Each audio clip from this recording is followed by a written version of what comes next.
السلام علیکم ورحمۃ اللہ وبرکاتہ۔ الحمدللہ وکفا والصلاة والسلام علی عبادہ الذین اصطفیٰ اما بعد۔ میرے محترم دوستو، نماز کے احکام و مسائل ذکر کیے جا رہے ہیں۔ آج کی گفتگو میں نماز کے اختتام کو ذکر کیا جائے گا۔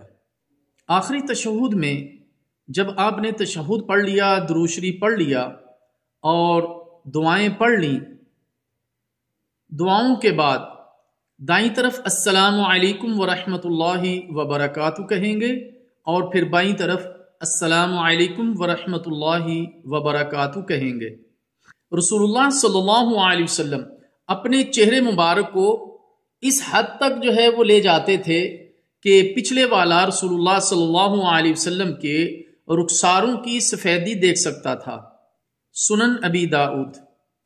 سلام پھیرنے کا ایک طریقہ جو ہم نے ابھی ذکر کیا، اس کے علاوہ دو طریقے اور بھی ہیں۔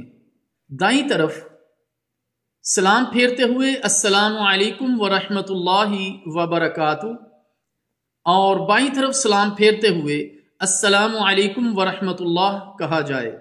سنن ابی داؤد۔ سنن ابی داؤد کے ایک نسخہ میں السلام علیکم ورحمۃ اللہ کے بعد وبرکاتہ کے اضافی الفاظ بھی موجود ہیں۔ تفصیل کے لیے بلوغ المرام کا مطالعہ کیا جا سکتا ہے۔ دوسرا طریقہ ہے کہ دائیں طرف سلام پھیرتے ہوئے کہیں السلام علیکم ورحمۃ اللہ اور بائیں طرف سلام پھیرتے ہوئے کہیں السلام علیکم۔ سنن نسائی اور مسند احمد۔ صرف ایک طرف سلام پھیرنے کی جو روایت ہے وہ ضعیف ہے۔